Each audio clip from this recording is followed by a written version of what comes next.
Hey guys, welcome back to ArtosisCasts. We are continuing the Stork deep dive, and he'll be going up against Shine, one of our favorite players to watch, just such a strategic genius. And it's going to be here on Roaring Currents, our island map. We love this map. It's so much fun. I think everyone's in pretty heavy agreement. We'd love to see it back for the next ASL season. It's given us amazing games. And I honestly think there's still a lot left to explore with the map. The balance didn't turn out exactly how I think everyone predicted. It seemed a lot closer, some of the games. But I will say this. Like, I'm interested to see how Stork wants to play this. Because just in general, right, I've seen a lot of Roaring Currents games. I've casted a ton of them on ASL and everything as well. I would say overall, I've been very surprised and impressed by the ingenuity and intelligence of the Zerg players on this map. And I think overall the Terrans have done pretty well. Like the Zergs, I think Larva kind of led them and really showed great ways to play the map. And some of the other guys showed good ways too. Like we've seen great games from Shine here. You know, several Zergs have played some good games here. I think Flash has shown us a lot of really interesting and good plays on this map as well. But I think Protoss, I think that this is a Protoss map overall, and it should be Protoss dominant, especially if we keep it for another like season, another half of a year or something. I think it'll become an incredibly high win rate for Protoss in the matchups. But I don't feel like Protoss has played the map particularly well. And you guys can let me know if you would agree with that or not. But I think there's been like a lot of like just boneheadedness on Roaring Currents. So let's see what Stork's going to do, because Stork is like, oh, what is this? That's kind of cheeky. What? This can't be real. He doesn't even have a forge. So some sort of sneaky play there. Well, there's no pool, so I guess that makes sense. Like, it looks like Shine wants to go 3 hatch before pool, which is unbelievably greedy. So, okay, that kind of makes sense then. Yeah, anyways. Stork plays in such a different way. You know, the commander-in-chief of no weak points. You know, I think we showed in the previous game, he just fundamentally, like, the theory behind the strategy, the way that he plays the game is so good. It's so good. It's like, yes, this is what you should do. Are you good enough to win? is the question that's left, because you're using a strategy that has the potential to 100%. But does that mean he's going to play this map well? I actually don't know. I don't know what this is going to look like at all from Stork. I don't think I've seen him play this map yet. So, yeah. Whereas with Shine, I'm like, yeah, no, he's the mad genius. The bag of builds himself. I'm sure that he'll have some good stuff planned here. And yeah, like I said, we've seen some strong games from him on the map already.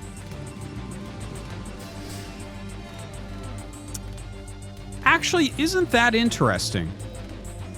Isn't that interesting, actually? I pointed out in the previous day's cast how, or maybe it was 2 days ago, I pointed out specifically, yeah, I think it was 2 days ago. It wasn't the Stork cast, it was the other one, Sins versus Sharp. I pointed out how I feel like a lot of the losses, if you watch that whole video, you see at the end, I point out how a lot of the losses that we see from Terran and Protoss players are like kind of not playing maps correctly strategically, like not having a cohesive vision for how you're actually supposed to play these positions. And a lot of their wins are just through like brute force. And I've said that I don't feel like we see that as much from Zerg. And now that I've talked about how on Roaring Currents, it feels like the Zergs are way more dialed in strategically. Isn't that interesting? I didn't plan that, but putting those two things together, that's like, that fits together perfectly, right? Like, yeah, Zergs just seem like they understand what they're doing strategically better. I think that makes sense in a lot of ways. Like, I think, yeah, wow, okay. Now, this is kind of a funny little thing. Shine is trying to break in right now. The cannon is not yet done, so Stork pulls up a lot of probes. I'll talk more about what I was talking about in a second. Okay, this was actually pretty damn well blocked by Stork, considering what that could have looked like. But Shine gets in a single speedling. The Dragoon should be able to chase that down relatively quickly. Now, 3 hatches are up. Layer on the way. And Stork actually skipped Stargate and went towards Shuttle first, right? And the Zergling mostly saw all that, I think. So, kind of an interesting thing. Stork getting the Shuttle out very quickly, recognizing that mutas weren't going to be as fast, and there's his Stargate. It'd be cool to see if he goes second Stargate. I bet you he does. Okay. I just want to revisit just for a second some reasons why I think that this might be the case that Zergs play a strategically better game. I don't know. Is it more mapped out as Zerg? The thing is, you also have to remember, this is actually something, like, I'm not trying to, I don't want to grief any race or anything here, but part of the problem with Protoss players winning tournaments and stuff is they get a lot of false positives. I've talked about this a lot, and that's basically what I was getting at, where I'm like, a lot of Terrans and Protosses will win a lot of games through brute force. That's more so with Protoss than with Terran. But, like, there's a lot of you get false positives like that. You don't get that many false positives with Zerg, I think. Like, if you lose drones early on, you're screwed, right? You don't just fall into victories that often. It's like you kind of, there's things you have to do. It's like, yes, the mutalised harassment has to be good here, and I have to have my lurkers in time, and, you know, I have to have consume done, and, you know, things like that. So it's an interesting thing, but yeah, I guess you guys can let me know if you would agree with my overall assessment here. Maybe the Zergs are just kind of having everything figured out a little bit better because of how punishable they are if you do not have that. Because I definitely think that's the case for Terran, like playing against like Protoss, for instance. Ooh, very good Scarab. Ooh, very good Scarab. Really good Reaver hits. But yeah, it's just like it's so easy to die as Terran against Protoss that, like, Terrans are more dialed in that matchup in a lot of ways, oftentimes. Okay, Scourge going to come in and kill it. You know what? I think the Reaver still did a good job. And in fact, he sees that mutas are being made, which is really important. Was that I think a Corsair was here and got Scourged. I think we just missed that. My eyes just barely didn't catch it. Second Stargate coming up. Cannons coming up as well. Doesn't have cannons here, so Shine might be able to shut that down right away. Another shuttle coming up. Yeah, so this is going to get shut down. He's not going to be able to get the base up here yet. This cannon a little bit late.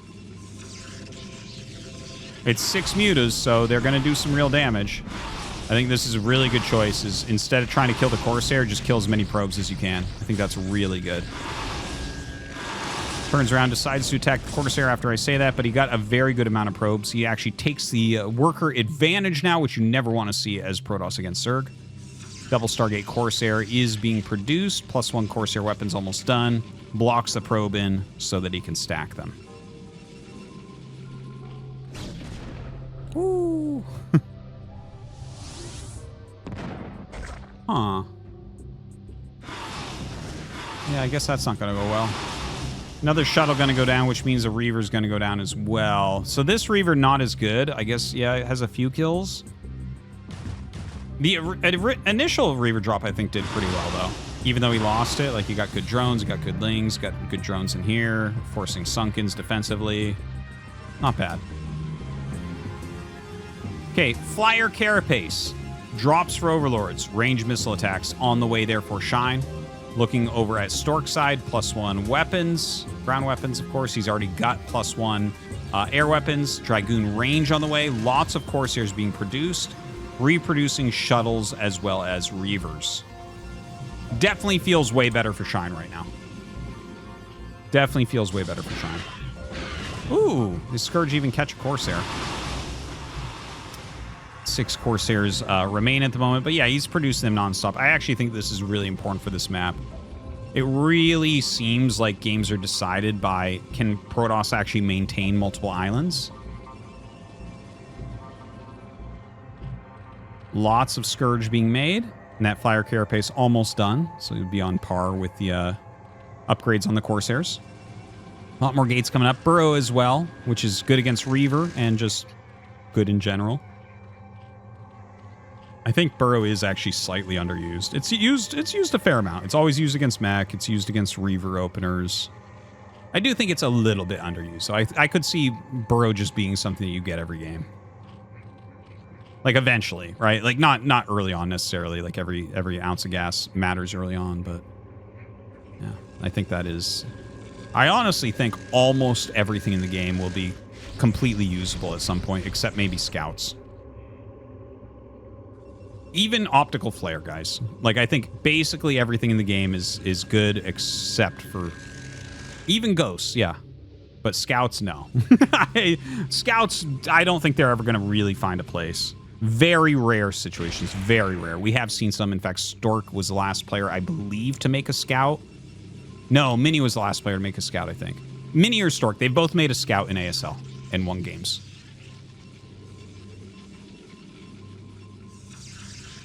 Okay. Shine flying in with this huge Mutalisk flock. Okay, turns around. A lot of Scourge in there. The Corsair count is up at 12 right now, which is funny because he has this there, and you can't hold 12 in a group and the probe to make them stack, so I think he has two different control groups here. It might be slightly more than 12 Corsairs, which I think is actually good. Look, he's making more Corsairs. So this is something we saw Bisu do in ASL, which I think this is the correct way to do it. I think you actually overmake Corsairs. You keep more than a group, because Zerg will kill some, but you have to maintain air dominance. If you don't, as Protoss, basically control this area, I think the map becomes really hard. Because by the time you can get an army that can kill these bases, they're basically mined out. So it comes down to island bases pretty heavily. All right, tons of Corsairs coming out. Dragoons with them. And Insnare on the way here for Shine. Love to see it. Love to see it. Queens are going to be hatching as well. He's got a few Sunkens. By the way, this is insane. It's like a handful of Dragoons, masses of Corsairs, and then Reavers. So the Reavers are going to help him push. The Dragoons are going to add a bit of damage. A little bit of tankiness as well. And the Corsairs are just going to clear absolutely everything in the sky. Okay, this is a two-base push that is like 15 Corsairs, 2 Reavers, and Dragoons. I've never seen anything quite like this. I'm actually digging it, though. Okay, the Scourge coming up, trying to get these hits. They actually get a couple of decent ones there. It's going to restack. And Snare is going to be ready. And Snare is cheap. 75 energy. So you have Insnare ready almost immediately once the Queen comes out. Insnare? Yeah, and this is how you can make sure that you actually hit with some of your Scourge. So we might see Shine actually spread everything and just come in. Lots of Lurkers in here, so you're going to need an Observer as well. Oh, really? The very slow, gooped-up Corsair is going to try to go home. A little bit of Ogre Zerg Gamer going on. The masses of Scourge coming back to meet those Corsairs. He actually hits quite a few, but 6 Corsairs remain. This is why you need to have more than 12. Shine is really invested into these mutas, and you need to make sure you have enough to block them. There's a lot of Dragoons. The fact that Stork is, like, ignoring the islands is very interesting here. Because Shine is taking them, and, like, if he just slows things down over here, like, I really want to see another Queen. Oh, yeah, there it is. Very good to see. It's got another Insnare ready. Going to be really hard to actually push through. I mean, he killed this base. Very important. Stork not able to take his own third yet.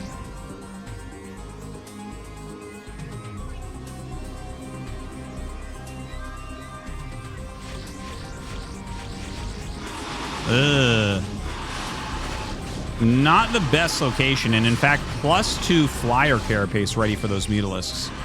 Pulls back 5. Okay, ensnares them. You might actually want to jump on those. It's just so hard for them to do anything while ensnared. Insnare is definitely something we should see more of. It's such a good spell. Look at that. They can't even punish. Insnare actually lasts a long time, too. It's pretty impressive how long it lasts. Insnare, the future. of ZVP. It's really not that expensive too, right? It's 100 to upgrade and then just get a queen. Like, you're going to get the queen's nest at some point. And Parasite's good. There's no restoration for Protoss, so like you could Parasite stuff like shuttles or whatever, and there's nothing Protoss can do about it. All right, a lot of Hydras being loaded up. The islands have hatched now. Shine's starting to get drones there as well. Way up on workers. Definitely looks like a very good position for Shine.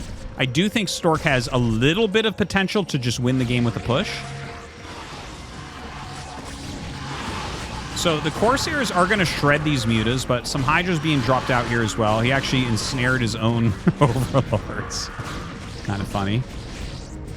I don't know if I've seen an ensnared overlord before. This might be the first time.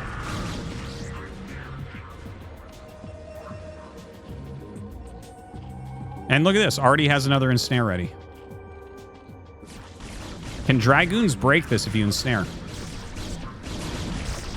Look at that. Okay, picks off that queen. Very nice. Shine, by the way, taking this island as well. Stork pulling back. Hydra's coming up to fight the ensnared goons. Look at that zealot. Looks like he's doing a dance move where his feet are moving like really fast. You know that thing where like you look like you're walking forward, but you're actually walking backwards? Was that a moonwalk or whatever? It's kind of like that. It's like that. Bop-ba-da-beep-bop. It's one of those songs with that zealot, with a zealot, a slow zealot with ensnare on it. All right, the Corsairs kind of flying around this area. Quite a few overlords here, but nothing really in them. Stork continuing to just have mass Dragoon over here. Don't know if this is a great map for Stork and his skill set. I don't know. It's been a weird game because like I've really liked some of the things he's done. Like I really like the amount of Corsairs he's made and like the general idea of like, okay, Dragoon plus Reaver here. But he's not going to break this, I don't think. And he has no presence for getting the islands. Ah, okay. Actually, a second Robo is being added. So I guess that's going to be part of what his answer is going to end up being. I think he does need more Corsairs, though. His probe count is incredibly low. So his actual supply is a lot better than what it looks like. Like 138, 105, I'd be like, oh, that's pretty close. But really, a lot of that supply is in economy for Shine. Okay, little drop going down on this island. I guess there's no mutas left. 8 Hydra's going to come in to try to help clean this, and they should be able to. Yeah, he just kind of spreads out the drops, so it's a little bit harder to do. Brings in another shuttle, but yes. Not quite enough units there for Stork to enforce the kill, but he got rid of most of the drones, at least. So we have this, which isn't mining super well yet. We have this, which is getting pretty low. Maybe Stork actually can finish this off. Observer gets picked. Smart move there from Shine. Little flank coming up as well. If you can flank him into Sunkens and Lurkers, obviously that'd be huge, but Stork turns around and engages just the Hydras, which is definitely favored for him. Has that third base up and mining. Decent amount of drones over here. He has gotten these economies a bit better on those islands.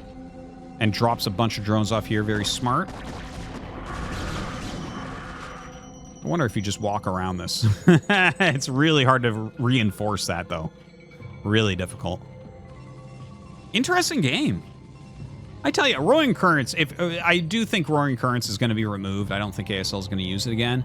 I would love to see it again. I really am enjoying games on this map. It just plays so differently. And a lot of the goofy maps they make, actually Death Valley was fantastic too. I have to give props where props are due. Death Valley was such a fun map. That was a great one. You know, they've just been killing it lately. We had the dark time of Inner Coven and Sparkle, and now we have the great times of Death Valley and Roaring Currents. Completely different times. All right, drop coming out. This one's going to have some lurkers in it, so probes might get busted up. Uh-oh. Okay, he actually drills his probes away pretty quickly, so it doesn't take that much damage. The cannon's going to be able to clean this all up, no problem. Another push coming in with the Reavers. He actually might end up doing this. Especially if he added an observer. Ooh, moves forward. Try to get that damage while there's no observer.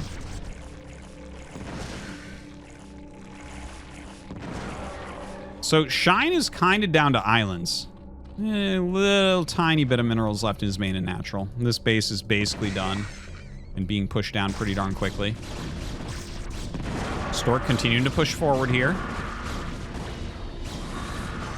Terrible AI.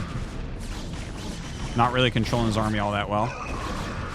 You need to use a lot of move commands in an area like this with goons. And a GG is called from Stork. So yeah, it looks like he recognizes that this is not likely to be doable with the islands up. I liked aspects of how he played, but like constantly trying to break these bases. Like I said, before you can break them, they generally get pretty mined out. Like he broke this one, that's great. But I think you do need to focus on getting the islands. It seems like because the rest of the map is actually so poor that the islands are really what it's all about. So anyways, thank you for watching, guys. Hope you enjoyed. See you next time.